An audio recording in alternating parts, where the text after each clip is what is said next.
আমি বরাবরই থেকে প্রত্যেকটা জিনিস গুছিয়ে রাখতে ভালোবাসি। আজ থেকে 16 বছর আগে রনির সাথে যখন প্রথম প্রেম করতাম, তার প্রথম দেওয়া চাবির রিংটা এখনও আমার কাছে সযত্নে আছে গোছানো।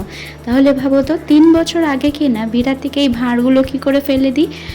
চায়ের দোকানে গিয়েছিলাম সবাই মিলে চা খেতে, আমি বসেছিলাম, তার চা যারা খাচ্ছিল সেই চায়ের ভাঁড়গুলো দেখে এতটা পছন্দ হয়েছিল, কিনে রেখেছিলাম 10টা।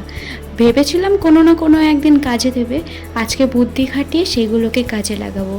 তার মধ্যে প্রাইমার রং দিয়ে তার ওপরে লাল রঙের কোট দিলাম, এরপরে তার উপরে কারুকার্য করা কিছুটা ডিজাইন দিলাম, ডিজাইন দিয়ে তারপরে এবার লেস বসাবো। ঘরেতে যেহেতু আলাদা শাড়িতে লেস বসাই, তার জন্য ঘরেতে থাকে অনেক রকমের, তাই সময় অনুসারে সেগুলো গুছিয়ে রেখে দিই, কোনো না কোনো দিন কাজে লাগবে বলে। ঠিক কোনো জিনিস ফেলা যায় না, জানো তো। তুমিও যদি মনে করো সেটা কোনো একদিন না একদিন কাজে লাগাবে, ঠিক কাজে লাগবে। এই লাল লেসগুলো লাগাচ্ছিলাম লাল ভাঁড়ের উপরে, দেখছিলাম একটুও মানাচ্ছে না, তাই ওর ওপরে সাদা রঙের লেস লাগালাম, আর সাদার ওপরে লাল রঙের লেস লাগালাম।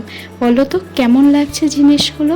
এটা প্রথম পার্ট রাখলাম, এরপরে আরেকটা পার্ট করব তোমাদের জন্য, অনুরোধ রইল সেই পার্টটাও দেখার জন্য। আর হ্যাঁ, তোমরা কিন্তু জানাতে ভুলো না আমার ক্রাফটিংয়ের কাজগুলো কেমন লাগছে তোমাদের। চলো দেখা হচ্ছে আবার নেক্সট কোনো ভিডিওতে, ততক্ষণের জন্য রাধে রাধে।